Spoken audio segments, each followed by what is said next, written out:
Okay, well, just give people a few minutes to join. I see that, yeah, people are now starting to join from the waiting room. But I'll get started anyway. So hi, everyone, and good morning. Good morning anyway for people in Europe. I know some people are actually calling in from the US and other parts of the world. So it's some odd times, for you back there.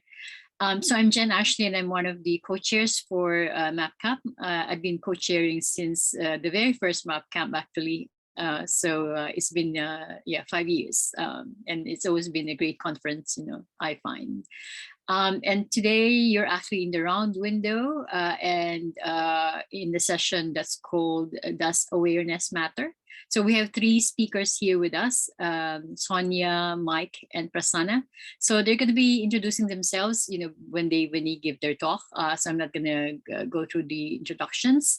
And what's going to happen basically is there's going to be a talk from Sonia first, and then there's going to be a Q&A, and then another talk from Mike, and then a Q&A from the panelists themselves, plus questions from the audience. So just type in your questions at the Q&A section here on Zoom, and then we'll have the last talk from Prasanna, and then that's going to be followed by another Q&A. So without further ado, I think we should just get started. So I'm going to hand over the floor to Sonia. Thank you, Jen. Yes, Sonia Blichnout, or for those of you in Europe, I think Blinjo might be easier to pronounce, but it makes me sound really pretentious. I am from South Africa, based in Pretoria. Yes, I've been working in the field of complexity mostly. So mapping is something that I've been really interested in for a long time, but haven't really gotten around to actually doing much of it. So I am going to be talking about awareness, I guess, from the perspective of more the attitude or the disposition that we bring when we map. And then I'm hoping that Prasanna and Mike will be able to help make some sense of that. So I'm going to start sharing my screen. And I hope you guys can see. Are you able to see that, Jen? Is everything okay? Cool. So I'm not sure exactly where this cat theme emerged, but I just found, in looking for pictures, that cats came to my awareness. So maybe some of you will be able to make some sense of that. So we're talking about does awareness matter? And for me, I think one of the things that I found quite difficult is it felt like this was a bit of a no-brainer question. Because of course awareness matters. It was almost like I could just say yes, and then the presentation would be over. But so from a mapping perspective, awareness is key to mapping. And, maps also create awareness. And so I guess this is where the kind of no-brainer aspect comes from. Isn't awareness the entire point? But as I was going through, creating the presentation, I started wondering about, is awareness enough? It feels like awareness is necessary, but it's not necessarily sufficient. And so then I got really interested in this notion of insight. So to me, it feels like awareness without insight is not particularly useful. A cat can be very aware, but it can still be lost. And so this notion of insight became quite interesting to me. And I started rereading, some of my books. And in particular, I got really interested in Gary Klein's work again, for those of you who might have read Seeing What Others Don't. And along the line, I also did some reading on Simon's blog. And I came across this wonderful blog that he wrote on expertise. Apparently, somebody tried to map expertise. And he just came up with multiple questions around what is expertise.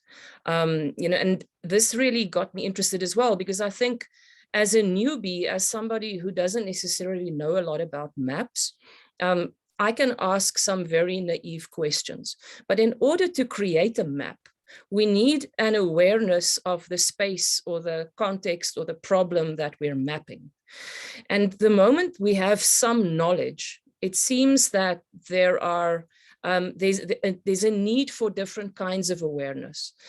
And very often, you know, in Cynefin or in complexity, we talk about expert entrainment. Simon talks about inertia. And I got really interested in, you know, what are some of the awarenesses or some of the insights that we need, in particular, if we feel that we have some knowledge, or, you know, if we see ourselves as experts. So some that came to mind, where on the map is my knowledge relevant? And you'll see, you know, some of these images that I've got on screen. This comes from Simon's map. But, you know, we have some knowledge or expertise in certain aspects, but not necessarily across the entire landscape. So do I have the discernment required to understand where is my knowledge relevant? And then where do I need help or different perspectives? And I think this is something that I see quite a bit of, is that, you know, people, it's not very easy to ask for help. And it's really not easy to say that I don't know, which leads to the next is insight into what's happening to the context. What is emerging, what is evolving, and what does that mean for what I think I know? So again, is my knowledge still relevant? And then finally, what is happening with me? And this is one that I think is really important, because when we are in an ever-changing environment where things are evolving quite quickly, it can be very difficult for us to really get in touch with what's happening on the inside. Why am I responding in certain ways when what I've mapped or what I think I know gets challenged? So this idea of self-awareness, but in particular, my internal responses when I find myself in environments where I can't know. And this is where some of Gary's work I found very interesting. So he spoke about, or he wrote about, what gets in the way of insight. And he had these four aspects that I'll just very briefly touch on. So the first one, he says, people get gripped by a flawed theory or a flawed belief, or in our instance, potentially outdated expertise. And when that happens, they can ignore and explain away and distort evidence.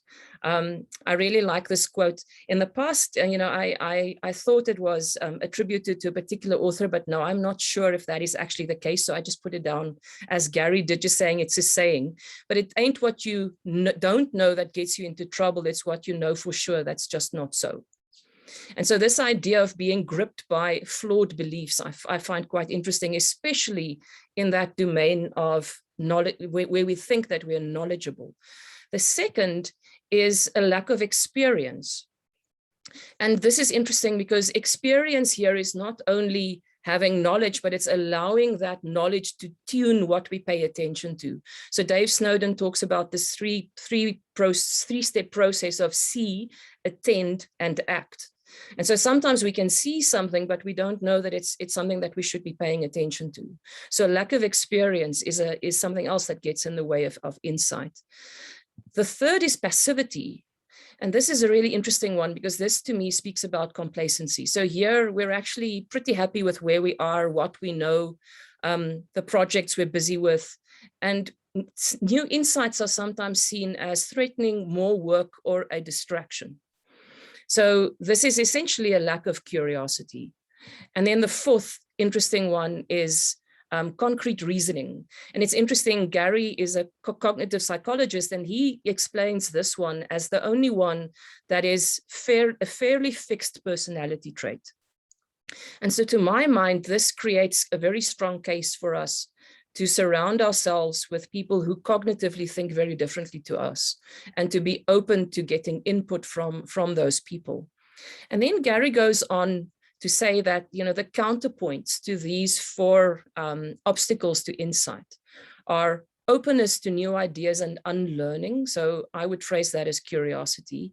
Having the knowledge or access to the knowledge to help us tune our attention, so it's growing in expertise. Being actively curious and skeptical. I found his book really interesting. He said, you know, we always associate innovation with having an open mind, but sometimes having a suspicious mind can be even better. So it's a questioning attitude and essentially being quite skeptical about the status quo. And then for concrete reasoning, he had playful and speculative reasoning. And it's interesting because people with concrete reasoning see playfulness and speculative reasoning very often as immature and a waste of time. And for me, this was all around, if I look at these things, it's all around openness. And we recently coined a phrase that you need to adopt a cool disposition. You need to be, cool in uncertainty. And again, this is not saying to people how they need to be. Sometimes this is a disposition that needs to exist in the collective. So I'm going to end with this slide on what it means to be cool. And so the C is for courage. So we need to be courageous, to question and be questioned, to challenge, to not know. I think sometimes one of the most courageous things a leader or an expert can do is to acknowledge that they don't know and to step into that space of unknowing. Then the first O is to be open. And this is, openness to curiosity, to learning and unlearning. Sometimes this is just to be human, and this again takes courage. These are quite entangled. It's cool makes a nice acronym, but they're not quite linear. And then also to diversity and different perspectives. When I think of the various roles associated with mapping, the pioneers and the settlers and the town planners, how open are we to those different perspectives? When people think radically different to how we think. Then the second O is to be observant. And this links very strongly to awareness, but I want to focus on not only observing of what's happening in the context, but again, being willing to observe ourselves. And what is it's almost like, what is the meteorology on the inside? Am I reacting in knee-jerk ways? Am I becoming defensive when, for example, my map is challenged? And this for me is all around the ability to respond and not just mindlessly react. So there's an aspect there of mindfulness as well. And then the last one is to be lighthearted. I think sometimes we can get so serious, especially in the field that I work in complexity. It can come across sometimes as if complexity is something to be scared of and to avoid, and we are so serious. And also in organizations, from a cultural perspective. And again, this is connecting back to what makes us human. So can we bring some playfulness? Can we play around with ideas? Can we bring our imaginations to work? Can we bring humor? Can we tap into flow? And I think just to link back to where Simon ended this morning, the challenges that face humanity are very big. Those patterns will require a lot from us to shift. And if we can't tap into the lightness and playfulness and imagination, I think it's going to get the best of us. And so that is all from me. I'm going to end on that slide so that you can contact me if you want, and I'm going to stop sharing. I hope I made that in time. Thanks for that, Sonia. I'm actually seeing a few comments on chat about is it the slides being blurry? Is it happening to everyone? Oh, yeah. So I think, Sonia, you shared a very small part of the screen, and when it blew up, it was not clear. Oh, okay. Okay. Are you referring to, is it the slides with the circles and all that? I forgot which one. With the maps, I think. Yeah. I think the others were readable, but I think people wanted to see what was on the map. Okay. So if you got like any specific questions, I'm sure we can maybe try and go back to the slides and all that. So we're moving to a Q&A right now about Sonia's talk. So the panelists, feel free to ask questions, and our audience, feel free to type questions in on the Q&A section. If you cannot find the Q&A section, apparently some depending on what you're using, sometimes you cannot see that section or cannot access it easily. Just type your question on chat and we'll pick them up, but just please tag them as question in caps so it's easier to spot. Okay, so there's a question here. When you think about, it's for Sonia, so when you think about mapping, what would be your compass? What would be my compass?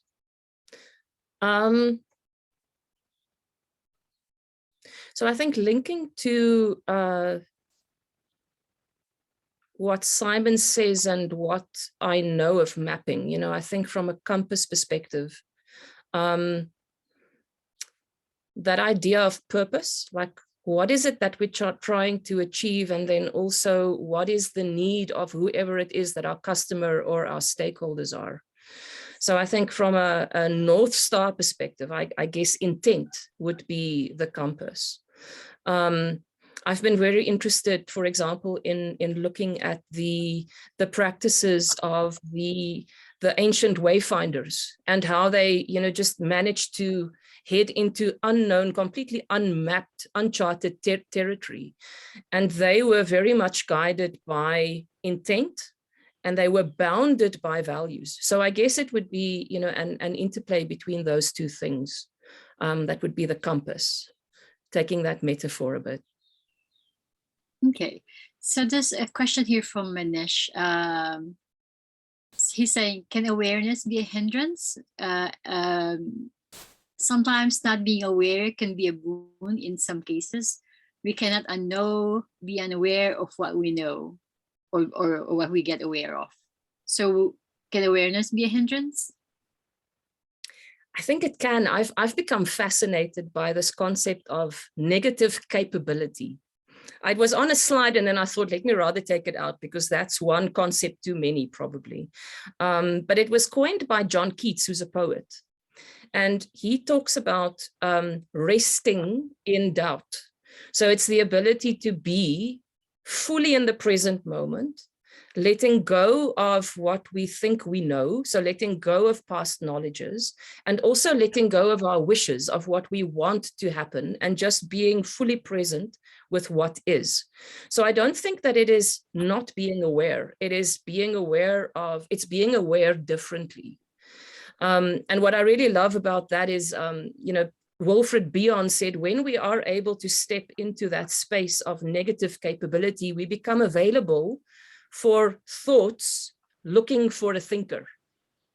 And so I think it's really interesting, you know, if we, and to my mind, it's not being unaware, it is letting go of old awarenesses. I guess that's where I'm quite interested. Okay. I can see there are some questions on the Q&A section, but there's also some more questions here in chat. So let me just go through them. And this is from Sean Deverson.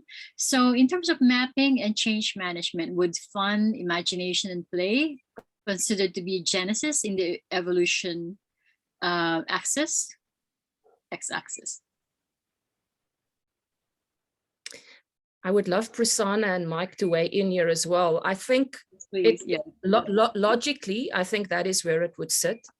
I would challenge that and say, I think those are dispositions that needs to sit everywhere. I don't think just because you're, you know, on the right-hand side of the map, you should switch off your curiosity and imagination.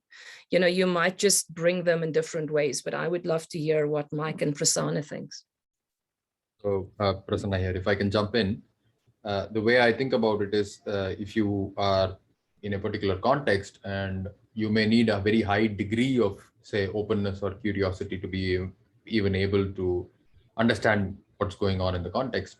So in terms of what you said, the way I think about it is in terms of the beginner's mind. Somebody who is very good at the practice of being open will be able to apply a beginner's mind in any context by choice, versus somebody who's not good at it, at that process, and therefore it's in genesis, will not be able to apply it on demand, if you will, right? And the other way is, I think, if you take any of these 4 things that you said, teaching those, I think, is like not something that's well understood. And maybe armies or maybe soldiers or whatever are able to teach courage. I don't know. I've never been in an army, but maybe they know how to teach courage. But teaching someone how to be open, teaching someone how to be mindful, teaching someone how to be observant, these are like really, really difficult practices to teach people to become that. So it's a mindset shift, as you said, and it's not easy to teach. So to me, they are in the left today from a evolution standpoint.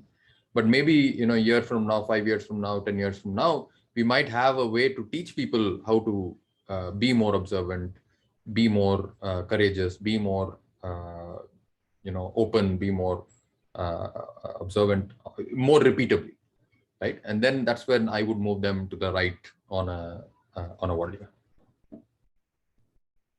I mean, just from my perspective, I think I'd agree with the idea that those traits or qualities are relevant across the whole of the map, because in some of the experiences that I've had around redesigning sort of citizen-facing public services, you need people to have imagination and play and experiment with things that have been happening for years. So if it's the claiming of a benefit or the applying for a license or something, you need people to kind of think about that differently, and not kind of think about it the way they have done for the last X years. So I think they exist in that kind of mature, commoditized world, as well as in the let's do something completely new, if it's a brand new service or something like that. So I think they play across the whole map. And I was just trying to think, do they tend towards the top of the y-axis? Is it more in the visible space than the less visible space? And I don't think it does, to be honest. I think it also goes up and down as well as left and right. So, but yeah, Prasanna's right. It's quite a hard thing to teach, and you have to give people the environment where they feel safe to do it. And I think that's as leaders, you have to provide that top cover, to use a great civil service term, to say it's all right to experiment. It's not a waste of time because you get knowledge and learning from it. Interesting answers. So there's a question here from Christopher Bromley. Where do you see the line between some experience being required for the beginnings of insight and experience in introducing bias into new contexts and introducing inattentional blindness? It's actually in the Q&A section if you want to have a look at that again. Leave it to Chris to ask the really easy questions. Chris, I'm not sure that I don't know if there's a line, I wonder, I almost see, more like a liminal space. And I think it will very much depend on context as well. But I think it goes back to the disposition in terms of, are you willing to be challenged, but also are you willing to challenge yourself continuously? So I think it's not falling. So it's learning, and if you even if you want to become an expert or specialize, I think sometimes being a generalist helps, but I think it's holding those strong opinions lightly. I think that is almost where the trick comes in, and that is extremely difficult, linking to what Prasanna and Micah said. It's not an easy thing, but I also want to challenge back a little bit, because I think when we were young, we had courage and we were curious and we had imagination. It's almost been taught out of us. And so I think there's an aspect to this about reconnecting to those very human skills. And then where I really do agree with Mike is it's not necessarily about a focus on the individual and necessarily trying to teach people to be courageous. It's how do I create a context where people can show up with courage, where people can bring their curiosity, so this very much links to culture, to environment.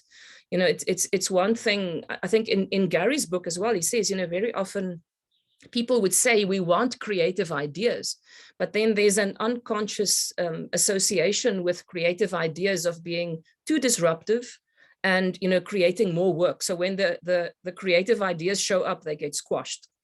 And so I think there's a lot of work that needs to be done in the environment, not necessarily in finding ways to teach people to be courageous. That's just my 2 cents.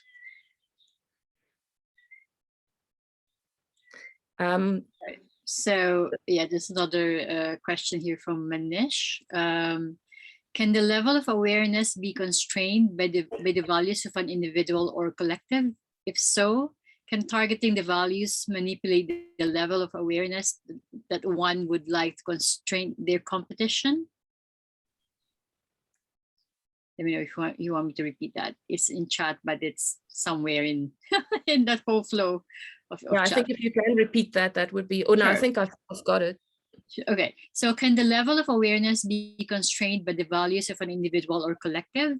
If so, Can targeting the values manipulate the level of awareness that one would like to constrain their competition?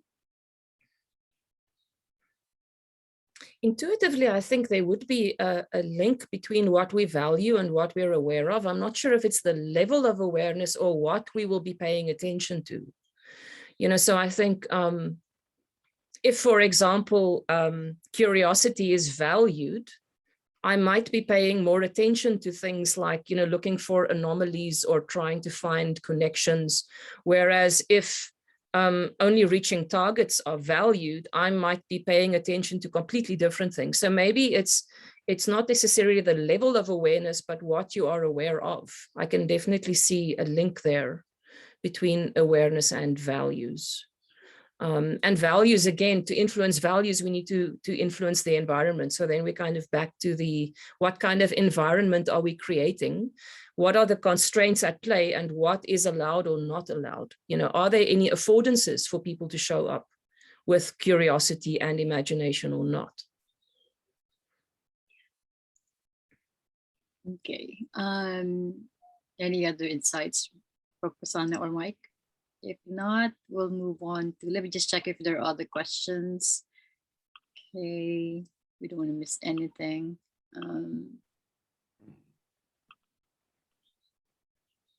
Okay.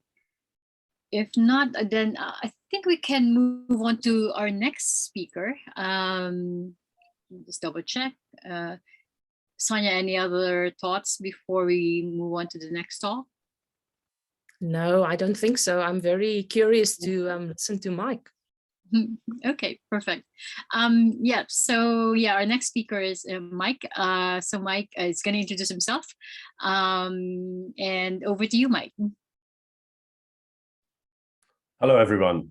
So I'm Mike. I work for Amazon Web Services, but I've probably spent a lot of time over the last 5 years doing mapping in lots of contexts. And when I was back in GDS, Simon was kind of one of those people who advised us a lot and gave us a lot of insight and helped us to think differently around some of the stuff we're doing in government. So I've known Simon for a while, but was lucky enough to do a whole bunch of mapping across organisations like the DVLA, the Department of Work and Pensions, quite a few local councils, some of the devolved governments of the UK, and also we have these wonderful things called crown dependencies, which are like islands, so like the Isle of Man and the States of Guernsey. And so I've had quite broad experience of using mapping. So what I want to talk about today, though, let me just get this whole screen sharing thing happening. How's that? Everyone see that? Cool. Okay, so I want to talk a bit about some sort of the practical experiences of using mapping and where situational awareness exists. So as I alluded to earlier, I spent 4 or so years working as part of the government digital service as that sort of first real wave of digital revolution within the UK government from 2011 to 2015. And one of the things we found there, as we tried to launch a new strategy, we came up with this thing called the Square of Despair, which were essentially some of the blockers that we found that were preventing us move some of our sort of policies forward that we were trying to do. And this kind of harks a bit back to some of Sonia's points, really, that it was the way things were always been done, and we were trying to do things in a different way. So to get around that, we came up with this thing that a colleague of mine and I call the Hexagon of Happiness, which was to try and counter this. And we found these were the kind of traits that you needed to have to be successful in any transformative exercise.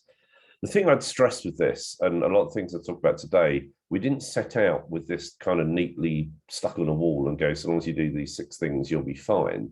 We kind of learned over time that these are the traits that emerged in the projects that were more successful. And I'm not going to go into these in massive detail, but it was about that ambition, and I think Sonia covered some of that. It was about leadership being visible and setting direction, being able to buy and use things in the right way. So it's having the right approach to procurement, the right security policies and classification policies, having incentives to encourage good behaviour, and that's where I'm going to talk a bit more about where situational awareness fits into that. and then the capability within the organization. And that's both cultural and skills as well. It's really important. And always measuring and then learning from that measurement and iterating off of it is really vital. So where we found ourselves around 2011 is that we had a lot of money being spent on technology, but we didn't really know what it was being used for and what it was costing. So this was a massive gap in the UK government's situational awareness. We couldn't really find out any of this information because it was spread across lots and lots of departments. So we established a thing called a technology code of practice, which basically meant what does good look like. And to establish that, again, we didn't kind of just sit in a room and think about that and make it up, but we looked at what was already there. We looked at whether it was sensible, whether it was good, it was fulfilling the need that it was meant to address. Was someone doing it somewhere else? So do you find in large government bodies that a lot of organizations may be buying the same thing in very different ways at the same time? And the fourth one, which is probably the most important one, was did it align to user needs? So a lot of the drive that we had in GDS was around user needs, and we wanted to make sure that if someone was buying something, was it going to fulfill the user need? So was it actually going to enable them to access those benefits they needed so desperately in a frictionless, easy way? So to get a handle on all this, we came in with this thing called spend controls. So basically anyone spending over a certain amount had to submit what they were spending it on, and which suppliers they were using. And once this process was put in place, it gave the central team that situational awareness that they could see what people were doing, where there was duplication, where there wasn't good practice that followed that technology code of practice, and could then try and influence that. So that's where those incentives come into the success factors. If someone's doing something that goes against that code of practice, you look to influence them to do it in a different way. If they're complying with it, you actually help them, and you also make an exemplar of them and kind of go, look at these folks, they're doing great work here. You might want to go and talk to them and see what they're doing. So this enabled just that insight, and it gave the central team the ability to know where we were starting from, what was happening, and could then start to think about the direction that we needed to move multiple departments across government in. So that is a very real, tangible example of gaining situational awareness so that you can then start to work out what you want to change and what you want to do differently. So I'm going to talk about a slightly different example. And this is around a thing called focus and leverage, which you'll hear probably Simon talk about and people like Professor Mark Thompson talk about. And it's really around focusing on the things that you are really good at and only you can do, and leveraging other things that maybe other people can do better for you. And I just want to state up front, this isn't an excuse for wholesale outsourcing either, because the things other people might be better at might be another part of government. And I always think Gov UK Notify is a good example of this, that you've got a central notifications platform in the UK government that anyone can use, and it just deals with sending out emails, sending out text messages, whatever it is for you. You don't have to go and make one of those. And this is based on looking, I don't know, mapping 30, 40 different local and national government services. And this is an actual real worldly map from the Isle of Man Social Security Department. And we found, by looking at many of these, we found the things that they were really good at and only they could do was dealing with policy and data to try and achieve outcomes, and helping citizens, hopefully in a frictionless way, so that citizens could get access to what they need. All the stuff in the middle, like storing data, actually having filing cabinets, having a postal service, was something they could maybe use from somewhere else. And a good example of where this sort of came to light in a mapping session was that we were talking to a thing called the Social Fund, which operates in Scotland, and they provide kind of white goods appliances to people who can't afford them. So maybe a social worker will find through talking to their client that they're not eating that well, and they might find it's because their fridge is broken and they can't afford to buy another one. So the Social Fund would look to actually provide them with a new fridge. what they were about to do was to buy a fleet of vans. They were going to get some warehouses. They were going to establish some contracts with a bunch of suppliers of white goods. I don't know, Zanussi, Bosch, all those sorts of people. And by going through the mapping exercise, this isn't the actual map, it's the previous one, we looked at all these kind of components and said, now you've got an understanding of where these things sit in the world. You have some awareness that these things are kind of commodity and utility, and you're probably not the best place people to do it. You could reimagine that service and think about it as a place where once the social workers made their assessment, they might provide that person with a voucher or something like that. They can then take that voucher to someone who's already got a fleet of vans, who's already got some warehouses, who's already got some contracts with white goods suppliers, and can probably install and maintain the thing for them. So it enabled them to see that they were in a position where they were about to create something that already existed quite extensively, but they had no need to do it, and they could actually focus on that front edge of the service, which is finding the people with the problems, helping them solve those problems, and leverage a pre-existing organization and let them actually do what they do well, which is supplying white goods. And that's how they kind of move the service forward. So the final thing I want to talk about is just a bit of sort of Amazon values, principles, and culture. But I think it's really important in the context of situational awareness. So we use this thing called working backwards, which is we try and start with a customer problem or opportunity, and we sort of work backwards from that, rather than kind of getting there and going, oh, you want one of those. So, and this asks you some really, really interesting questions. And these questions speak a lot, I think, about awareness. So, and they're really simple things, but you'd be amazed how often you can half baked in your head an idea or a solution, and you may not have got there. So asking, who is the customer is I know it's very fundamental, but I feel we don't always ask that.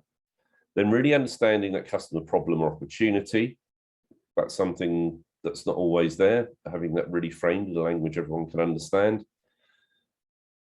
Is the most important customer benefit clear? What's it going to do for them? And why do they want to care about it? And I think the fourth one is the one that I really like. How do we know what customers need or want? And again, I'll just give you an example and try not to embarrass myself too much, but I was working on an idea that I had based from working with some colleagues in India, where they have implemented a sort of a local government platform, essentially, which serves a staggering amount of Indian citizens. Something, I don't know, 700 or 800 million citizens are served off of this platform in municipalities in India. And I was thinking, oh, this is a great concept and something that we'd want to maybe make use of in the UK. So I started working through this process, and I got to the point around, knowing what the customers need or want. And I kind of came to a shuddering halt on this one, because whilst I had a good idea who the customer was, I could see what the proper opportunity, there's a lot of duplication in local government, and I could see what the benefit would be for them. There'd be consistency, there'd be cost savings. But then you look at the sort of the intricacies of these customers and what they might need or want from this, then you start to realize they all have different starting places. They all have different problems they're solving, different priorities. And at that point, I had to really significantly rethink it. And in rethinking it, I kind of got to these sort of questions, really, and started to almost give personas to different types of local authority. So I started to try and think, do you know where you are as a customer? What's your start point? Do you know where you want to go? And again, these are quite simple questions, but they're not always that obvious. And I think the third one is really important, is what level of risk are you willing to take at getting there? Because people have different levels of ambition. Again, Sonia's talk, we talked a lot about that whole CALL acronym, I think is really great, but the courageousness varies massively between leaders in different organizations. So having an understanding of that is really, really vital.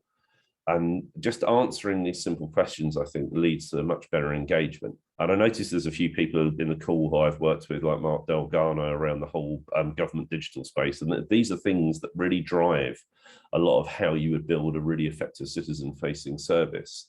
But you also almost have to ask these questions sometimes at an organizational level, sometimes at a country level, even when you're looking at what people are trying to do and what their change path is likely to be.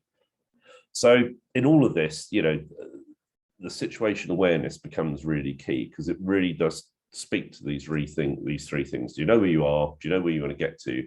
And do you have a sense of what you're willing to do to get there? So that's me for slides. You'll be glad to hear. So I will stop sharing and we can move on to Q&A. Okay. Thank you for that, Mike. Very interesting talk. Same way Sonia says, very interesting. We have a few questions here, and I'm encouraging people to type in your questions either in chat or Q&A. So I'm going to start with this one from Manish.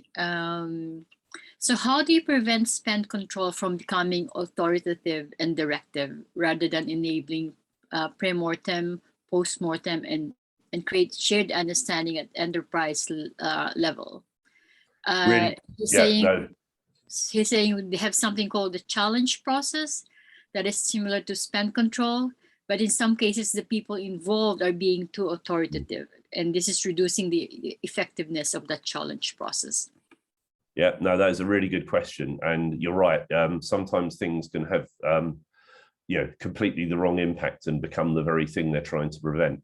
So the way you do that is you gather a body of people who represent the group that you're kind of controlling.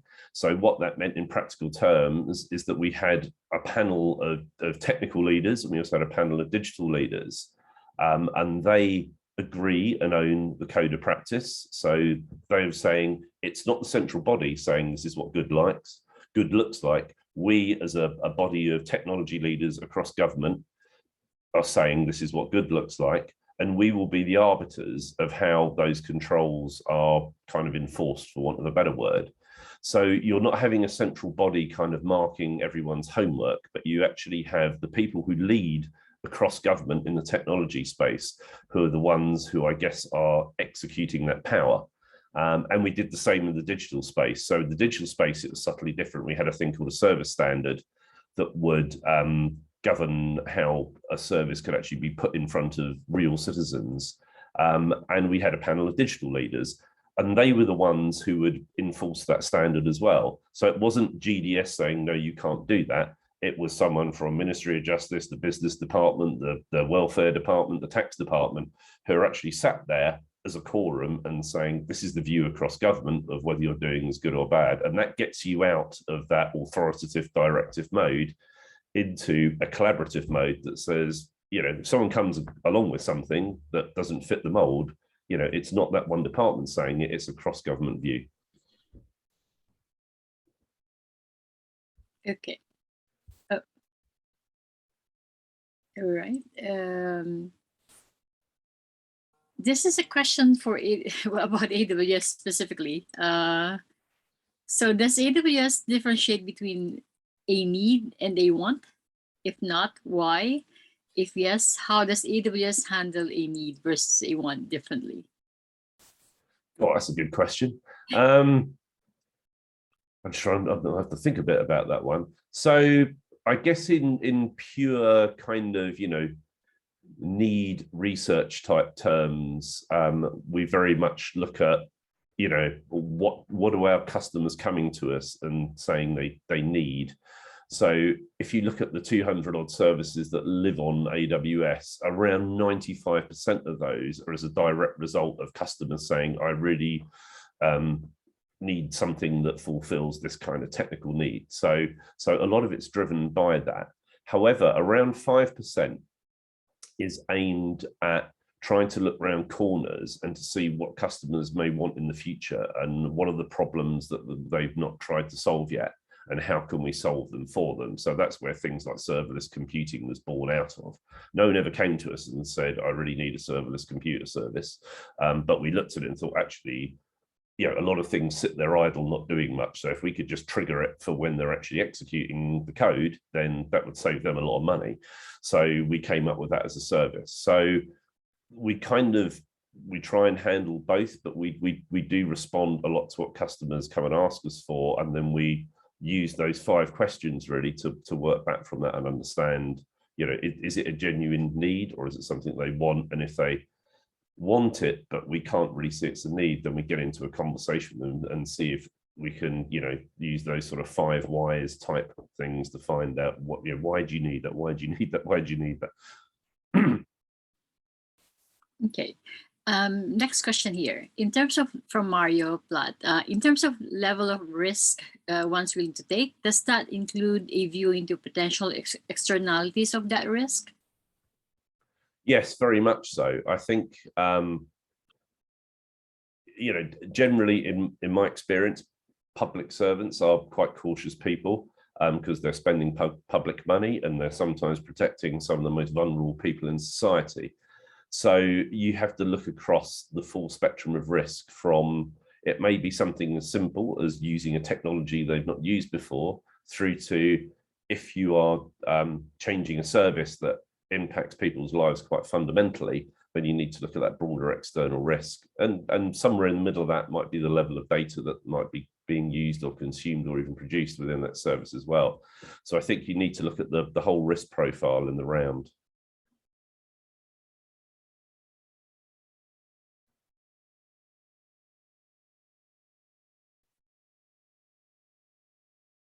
I'm sorry, I was on mute there. So a question from Sean. Mike, how do you assumptions test or bias check this entire process? Red teaming, perhaps? So I think a lot of the time we rely on kind of testing and primary research, so that we make sure that we don't do that. We also have a wonderful thing within AWS called a PRFAQ.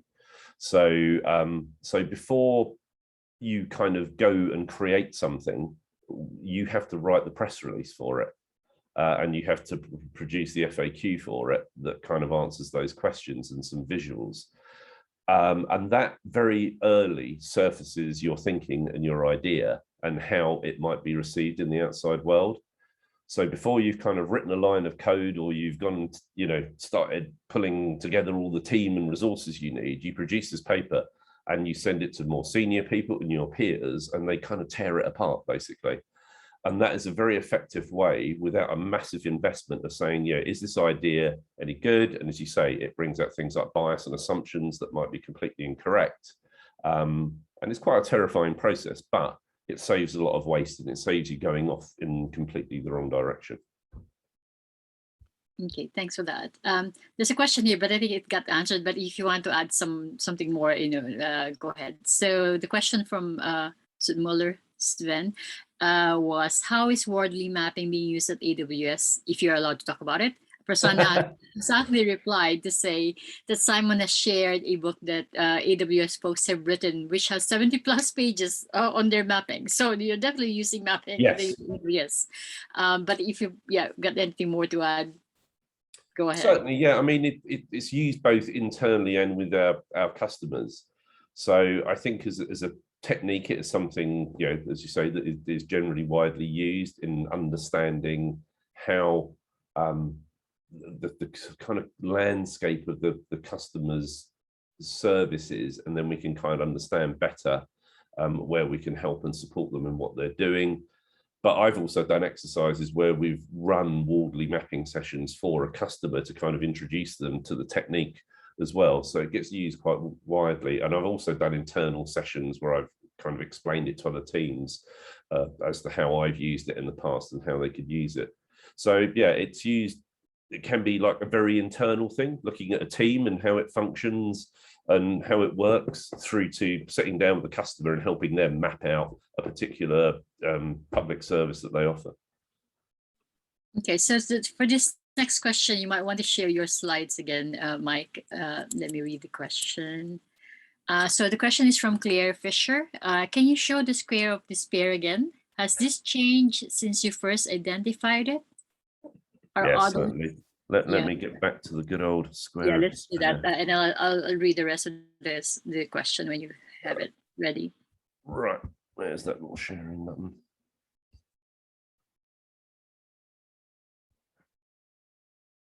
There it is. Okay. So, all right. So the rest of the question, let me read the whole thing. So has this changed when you first identified it? Are others having the same challenge? And do you think it's impossible to change in a bureaucratic hierarchy? No, it's not impossible to change. So I think the things that I've certainly seen change around this, certainly procurement changed a lot. We had a thing called the digital marketplace that started around 2012. G-Cloud was the first modern framework that was used there, followed by, it was called Digital Services Framework. It's now called DOS. So the procurement world has changed to enable things to be bought in an agile, in a cloud-based way. And it's really a model that, you know, the rest of the world has followed. Things like security, the UK government moved to a much more modern security classification of just official secret and top secret. And cyber skills are generally much more prevalent now within organizations and, you know, seen as something that's built in as opposed to checklisting at the end of it. I think IT and governance, there is still some way to go. Large public structures have complex governance processes, and the art of helping them work and be supportive of agile ways of working is something in itself. And we have a lot of talented people who work in government who are pretty good at doing that. But, you know, the whole of government has not moved to a different kind of governance model. It still operates on, you know, accounting officers and the organizations of Whitehall that sort of govern things. And IT, I think, still doesn't sit close enough into the business, in my opinion. There's still too much of there's the business, there's IT, and I use the word business in a public sector sense, might sound odd, but we haven't really seen that great sort of disciplinary integration of teams where you've got policymakers and frontline civil servants and technologists all sat together solving problems. There's still a bit of a tendency to kind of go, yes, we've worked out what to do, we'll now give that to the IT department and they'll go on and make it for us. So I think we've moved forward a lot, but there's still some areas where we could do better. Okay, thanks for that, Mike. Right, I think we don't have any more questions. I don't see any in the Q&A section nor chat. So I guess we can move on to our next speaker. Last speaker, but of course not the least. So we have Prasanna, who will be giving his talk, and that's going to be followed again by a Q&A. I think we will have, aside from the Q&A for Prasanna, we'll probably have a few minutes, to get some more questions, for any of the panelists. So just get ready with your questions in the end. So over to you, Prasanna. Thanks, Jen, for having me on. Hey, I'm Prasanna. I run an accelerator for B2B SaaS startups. We help early stage startups grow faster. And part of growing faster is figuring out what the hell should I be building. And so awareness is really key for that. As you know, entrepreneurs are particularly big-headed. That's why many of us become entrepreneurs, because we're not employable in the first place. And so awareness and self-awareness and awareness of the market are pretty much the most important things that we help our founders with. We've used Wadley Maps with about 150 founders across about 70, 80 companies so far.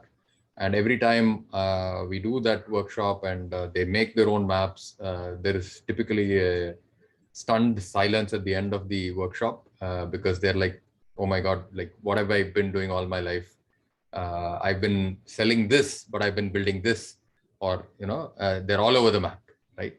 Or they have 4 engineers and they're building things that, 40 engineers can't. So that's where the awareness kicks in. And without that awareness, they can't make changes. So I'm actually incorporating a bunch of things that Mike said and Sonia said into a map. And hopefully all of you will not throw eggs at me and tomatoes at me. And, the map is a tool for us to communicate. So hopefully you will have points of disagreement with the map and we can have a conversation about that. I haven't actually timed myself, so I don't know how long it's going to take to build the map.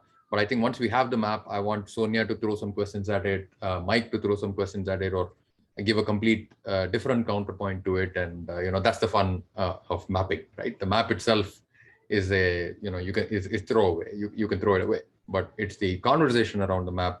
It's what the map makes you do. I think that's the interesting bit always for me, talking to people, figuring out, what's in their mind, what's in my mind, and putting it together in a map. That's always the fun part of mapping, right? So hopefully, I'm using the Wadley map component for Visual Studio Code. If any of you folks are Wadley mapping, please use the Visual Studio Code editor and the plugin. It's fantastic. And I saw Adrian do this last time, and I'm going to try to emulate him.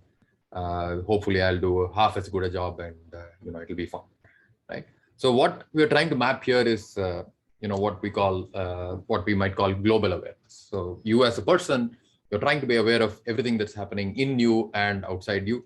We couldn't come up with a name for it, so we just called it global awareness. And I'm putting it far to the left, right? Because I believe that in the world today, we really lack awareness of lots of the things that we do, lots of the impact that we have. And teaching awareness is something that is not really easy to do. So I'm just putting it far to the left as something that the world has very little of and needs a lot more of. And so I'm saying it's like if somebody is aware from a global context, then it's a very, very novel thing, right? It's like magic. Meeting a self-aware, globally aware person is like magic, right? But I'm sure this audience is full of folks like that, right? Now, when we look at the next bit, I think the important thing that I want to bring up before we go into the situational awareness bit is the awareness of self, right? And so again, awareness of self is very, very far away from awareness, because although we are talking, I don't know what I'm doing, right? We say, I don't know what I'm doing. And so who is the first I, who's the second I? A lot of confusion about each of these things, right? And so when we look at what comes in between, I'm adopting the cool thing with only mindfulness being replaced for observation. And maybe these are all things that are required for being globally aware from a self perspective before you even go into any other stuff, right? So if you're not lighthearted, if you're not open, if you're not courageous, if you're not mindful, then you're not going to be able to build a global awareness. And you need all of these things, not just one of these things. And the thought process here is that some of us have a very high, very well evolved self, and some of us don't, right? And at the same time, some of us are much more mindful than others. Maybe we have a practice that we do which is much more advanced. And if you think about it that way, then what Sonia said from a beginner's mind perspective, it's not that a beginner is able to apply beginner's mind, but it's actually an expert who's able to apply a beginner's mind. The expertise they have is in mindfulness. So I know when to deploy a beginner's mind, and I know when to have an expert's mind. I know when to use my previous knowledge and when not to use my previous knowledge, right? So this is a rough map of how you can think about the things that are required for someone to achieve global awareness. And these are what some people might call these traits. You could call these skills that could be learned, right? But maybe we don't really know how to teach them very well. And in that, I'm just putting it out as a thought.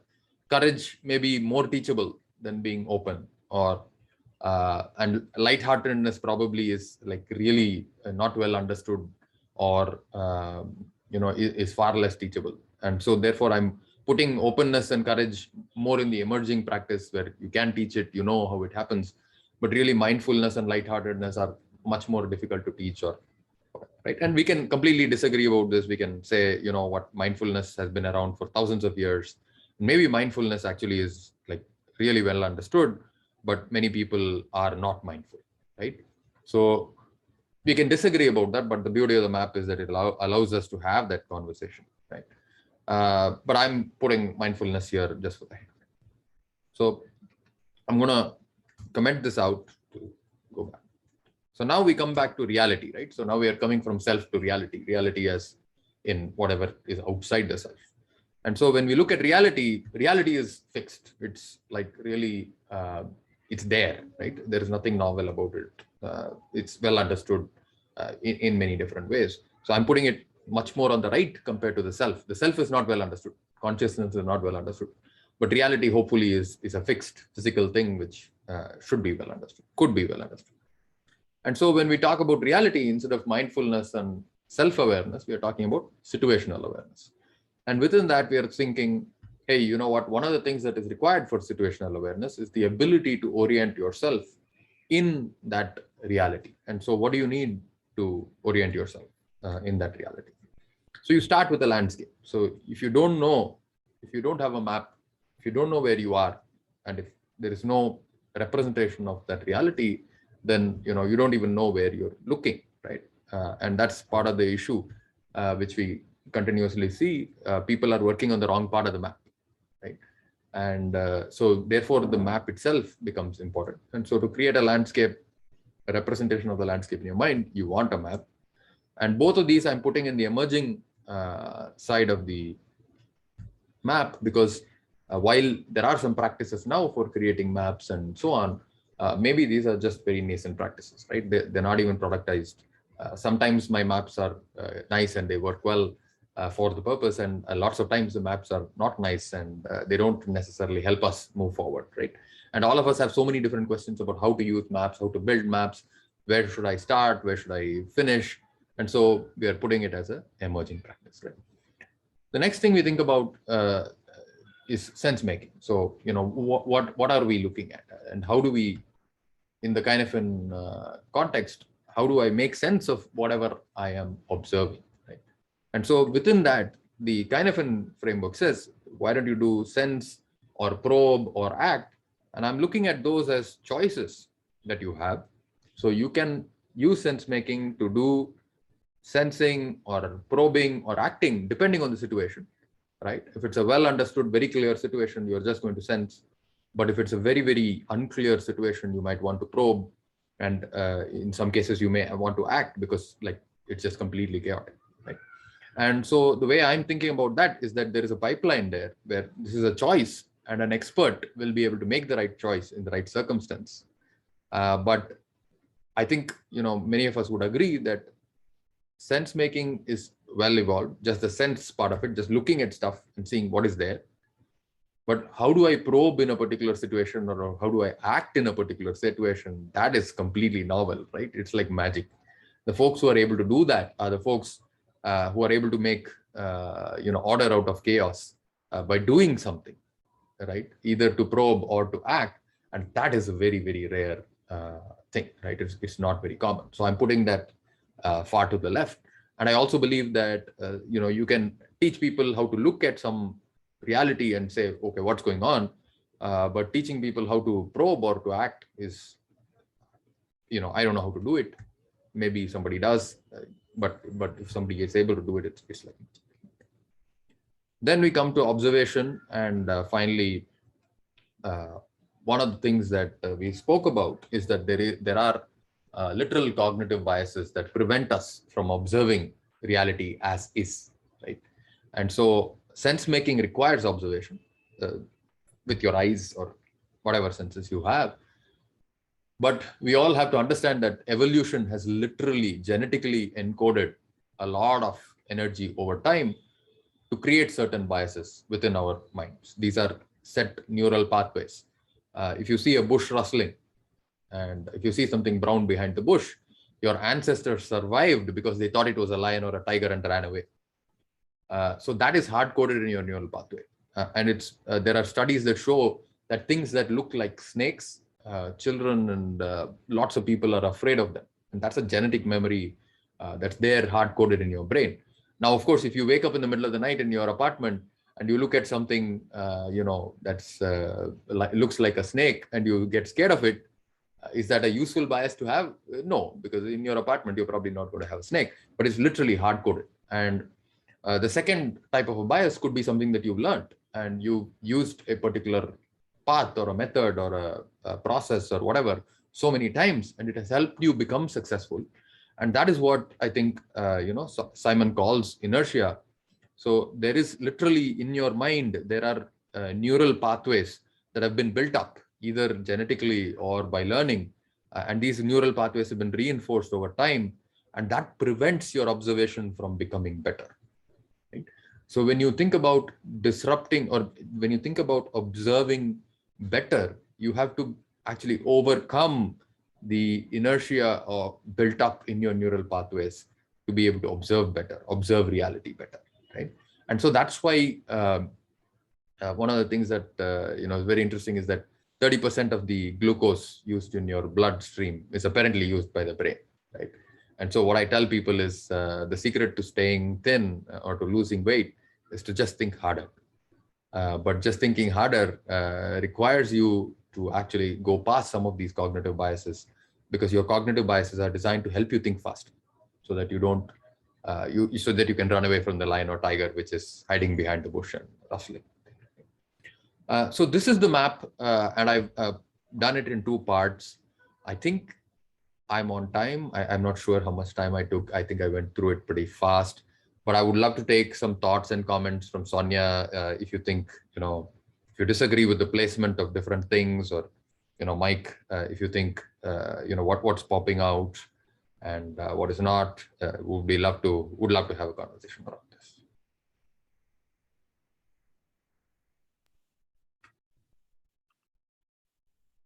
Okay. Thanks for that, Prasanna. So if people have questions, you just put them on chat or in the Q&A section. Okay, so this one here, actually, let me just. So there's a question here from Muller. Where does response sit on this map? Right. So,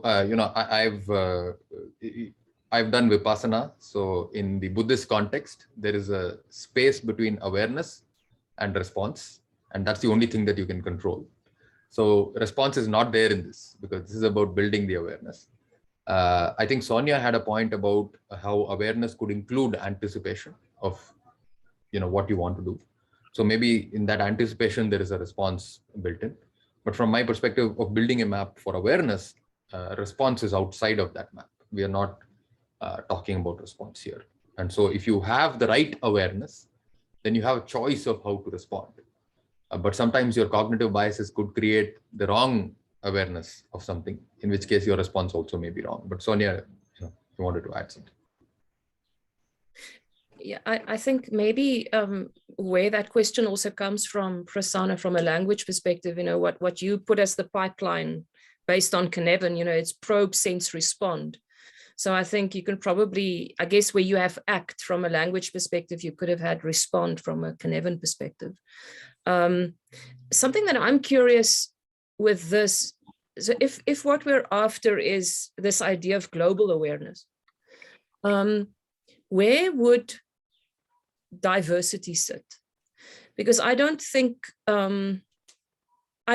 getting a proper, so I mean, we can have a long conversation of, is there something called reality, one view of reality, so maybe we can call reality context rather, but I think because I would imagine that to be able to gain this notion of global awareness, we need others, we need other people, we need diversity. So where would that sit? Mike, you have any thoughts on that? Or I'm thinking. Hello there. Yeah, it's an interesting one, because I think it's a bit like your cognitive bias, but like the inverse of it. I think diversity sort of fits in there, because that then can make your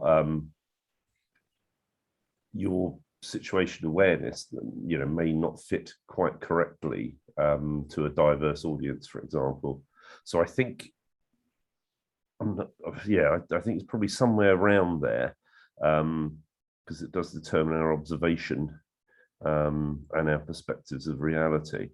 And it also gives us multiple sort of observations through different lenses. So I think it does sit down there, and I'm just trying to think whether it's an inverse of cognitive bias, because a lot of the sort of diversity and equity work that I've been involved in has been around dealing with unconscious bias and things like that. So I think it's some kind of yin to the yang of cognitive bias. Right. So what I put in here is a pipeline essentially. So if you look at an observation of a person, and we are looking at observations of different people, maybe we overcome cognitive diversity by summing over those observations. And therefore, your cognitive bias preventing you from looking at a certain thing certain way may be different from my cognitive bias of looking at a certain thing certain way, whether that's genetic or whether that's learned. And therefore, diversity is essential to being able to provide the right observations, because no single person can bring in all the perspectives that are required to make that observation high quality. Does that make sense? And so hopefully your cognitive bias and my cognitive bias will cancel out and we'll be left with the reality. Okay, so there's a question here from Sean. I don't know if it's actually been answered already, but let's see. Does reality alter along the x-axis when you move along the Canevin path? That is, chaos brings new realities? I'll leave that to Sonia. Thank you, Prasanna. That's why I was a bit uncomfortable with having reality as the label there, because I think having it as context, or, because what is reality? There are always multiple realities, and context will definitely shift, according to whether you're in an ordered domain, a complex domain, chaos, it's so, I'm not sure if it fits on this map necessarily, but I'm reminded of, I think it's Anais Nin, and that comes to your cognitive biases. We don't see the world as it is, we see it as we are. So even just having a single reality there is I'm not sure how I feel about it. Right.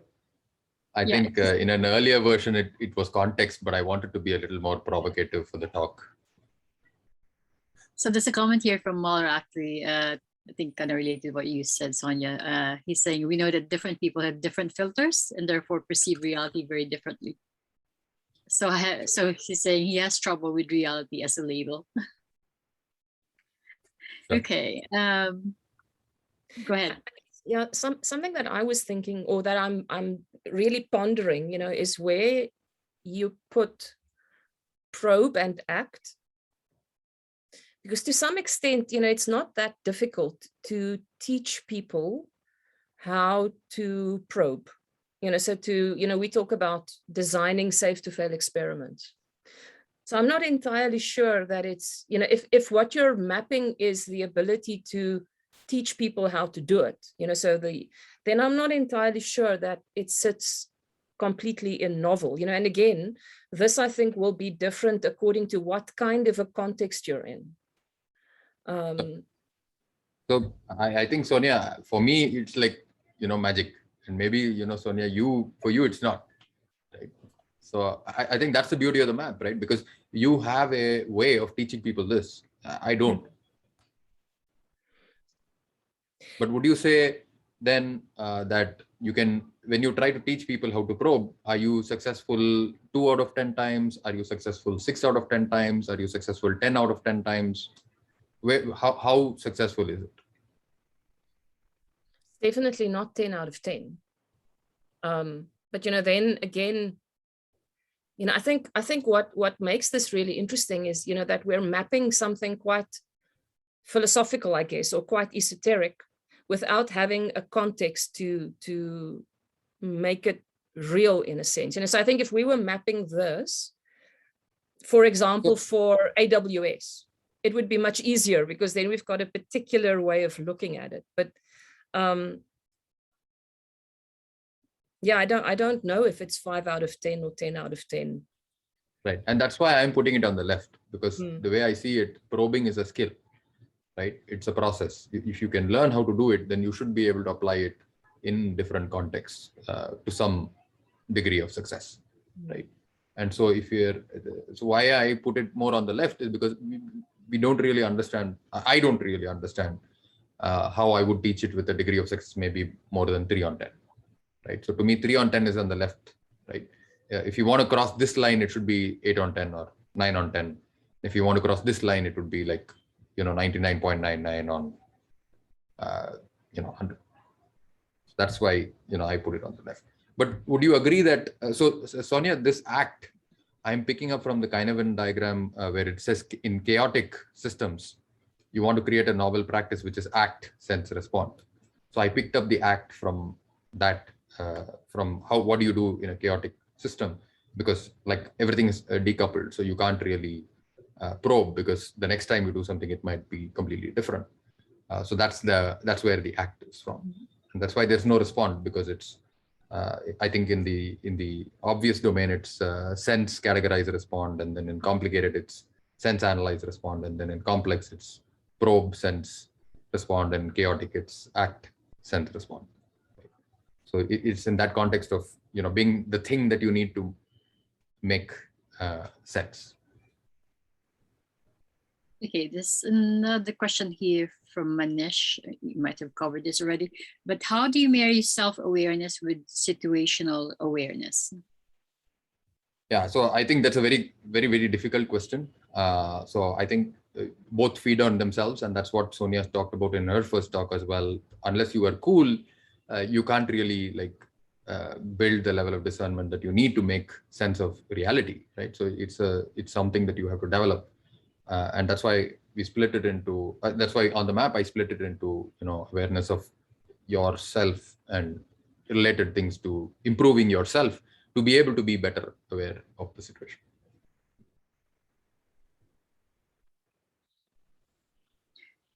Okay. Any more questions for any of our panelists, or any of the panelists has questions for another panelist? Okay, I think there's a question that popped up. Okay, let me just pick this up because and paste it on another window. There's something odd about Zoom where on the chat window you can actually blow up, and make the fonts bigger, but not on their. They didn't apply that change on the Q&A window for some reason. Okay, so let me read this question from Domenico. Hi guys, imagine a world where mapping is more in the product stage. It's actually more diffuse, and when you're looking at your environment there, there is a good chance that someone else is doing the exact same thing. In such a world, what will happen to the rest of the chain? Let me know if you want me to repeat that, or actually you can also look at the Q&A window to read that. I can read that.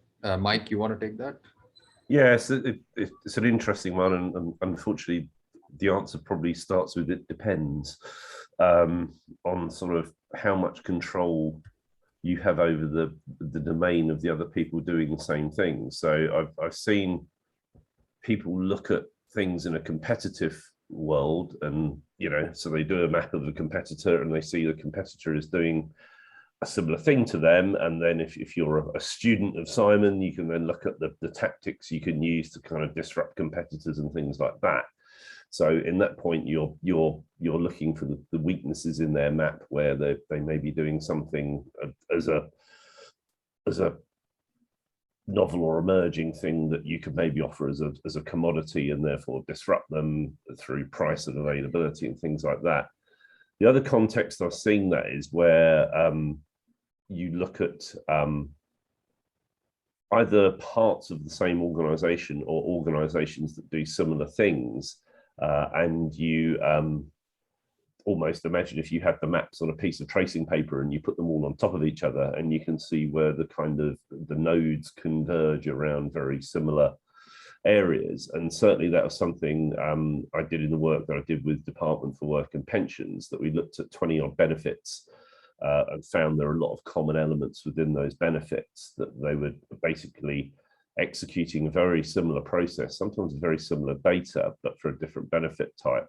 So then look to help DWP work out how they could kind of remove that duplication and basically, consume something once across 20 services instead of having 20 versions of the same thing. But that's a situation where they had that point of control across those different services, and therefore could make that choice to try and remove that duplication. And if you don't have the power to do that, then I think it just stays as it is. So that's a view from me. Okay, any other input on that?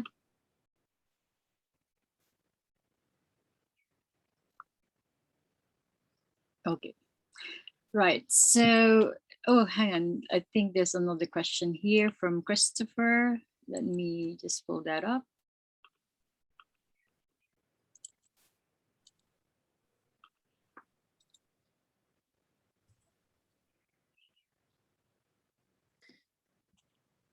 Okay, good.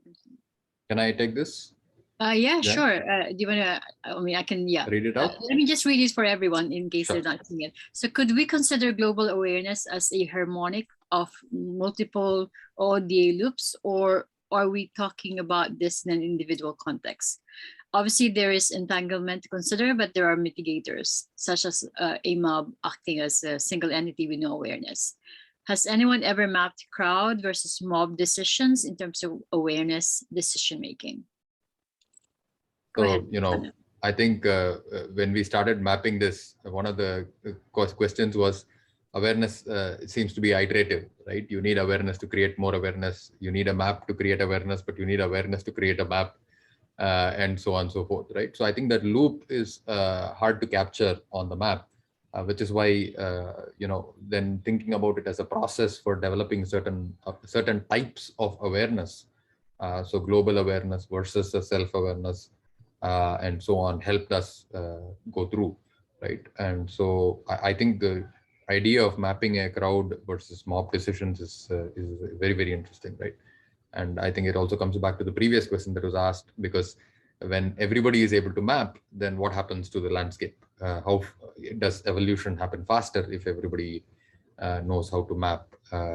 It would be very, very interesting. And I think a part of the maps that Simon has done on culture, where culture is an artifact that is across you know, different people, and you know, what do you want to have, a we culture versus a me culture? I think those are things that are you know, interesting pointers towards you know, how to make a map for individual decision making versus crowd decision making. But this particular map was done from an individual perspective. And I think that's again where the question on diversity is also kind of creating a you know, interesting perspective, because diversity is about, you know, multiple people versus maybe this map I had designed from a single person perspective.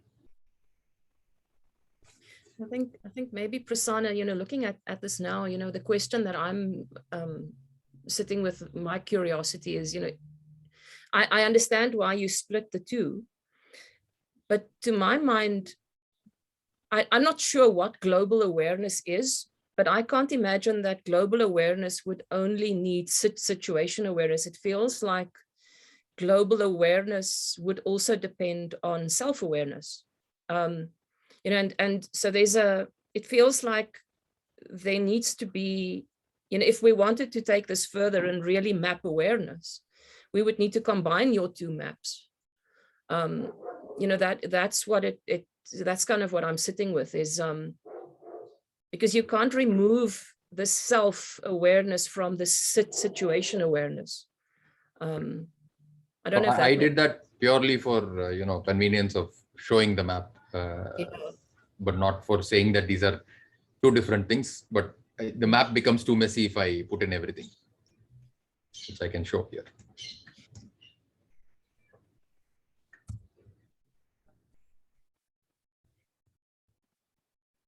And I guess on the individual one, on the self-awareness one, I was really interested to see where you put mindfulness, because I would have imagined it is a much more established practice. Sure. So I think I put mindfulness fairly. I'm saying that, you know, mindfulness, there is a spectrum of it. I'm saying most people are not mindful, and then there are some people who are like extraordinarily mindful. Maybe there are some practices that can be there, but my belief is that most of us are like somewhere here. So I'm just trying to represent that there is a spread. Yeah. In that.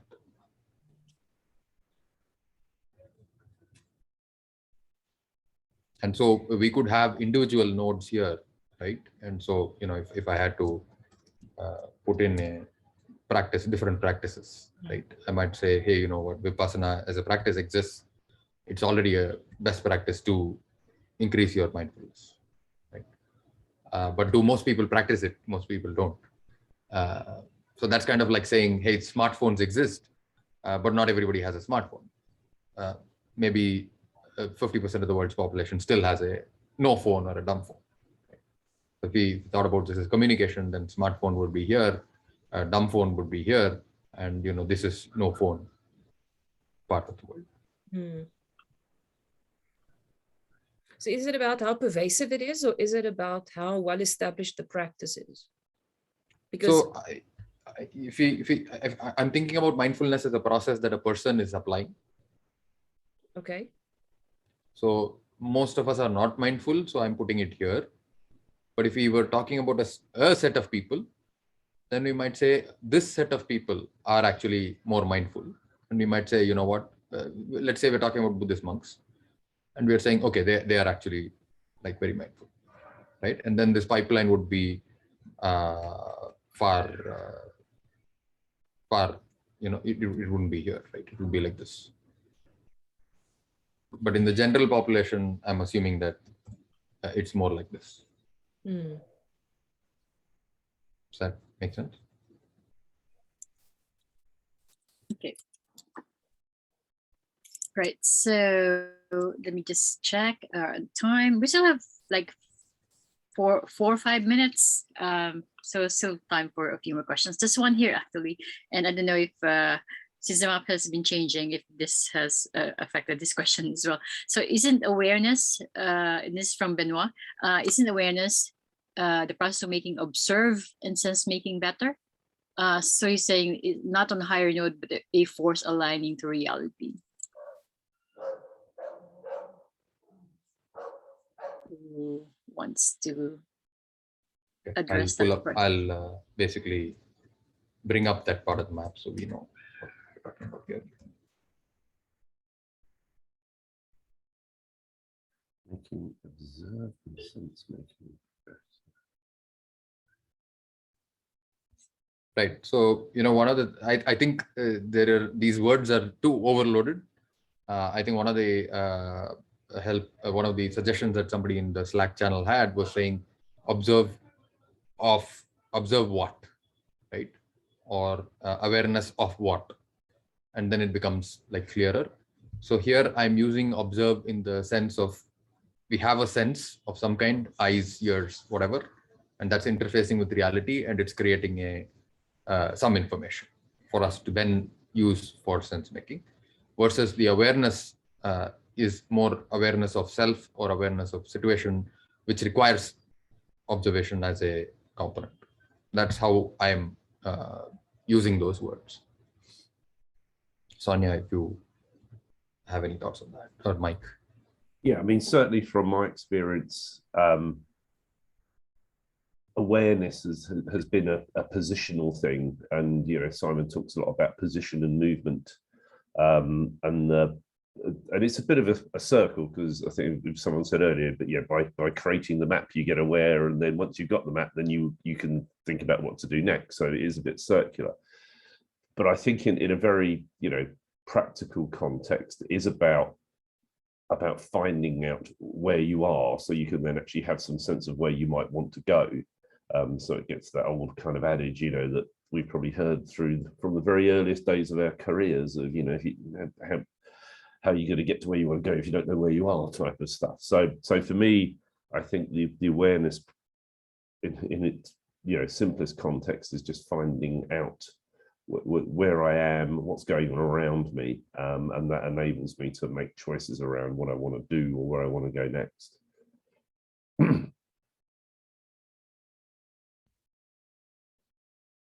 Okay, any other input from any of the panelists? Very good. Okay. See any more questions here? Oh, okay, this one here. don't know if this is a question for the panelists or if it's just responding to some of the chats. Awareness is a competitive advantage. How does it differentiate from knowledge?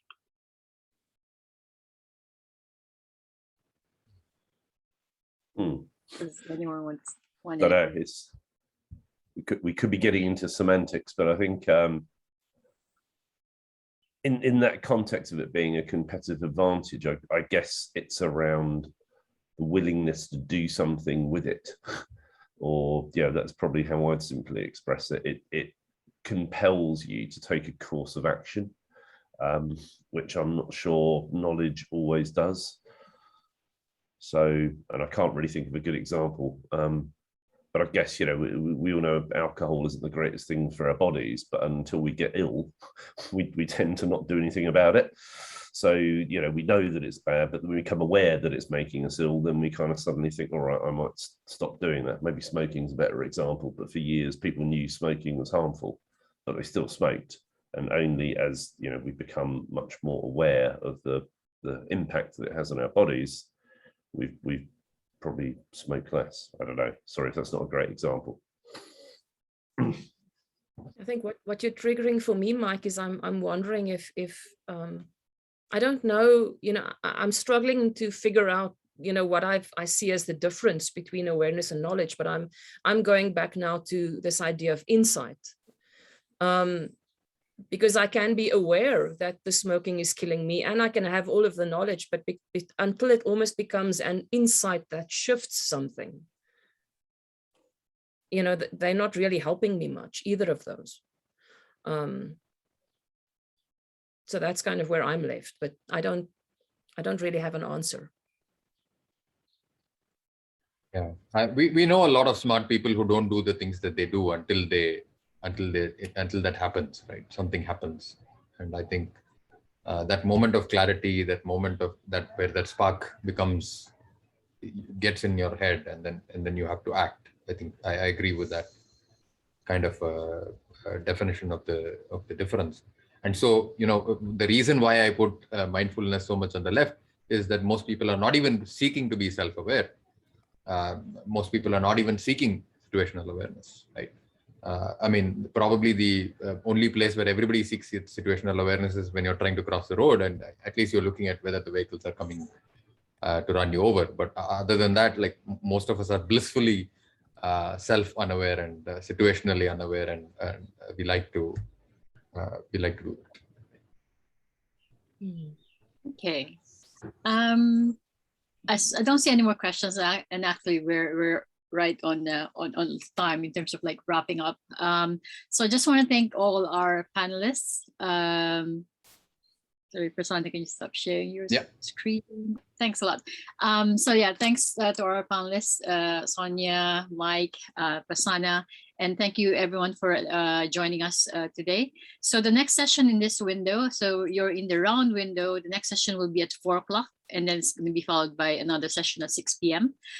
So at 4 o'clock, we'll have Adrian Cockcroft, Carlota Perez, and Andrea Sonia talking about the green economy. So yeah, try and join us back then. Meanwhile, enjoy your lunch. Join us at the networking area of the conference. Enjoy your lunch, dinner, or breakfast. Depending on which part of the world you're at the moment.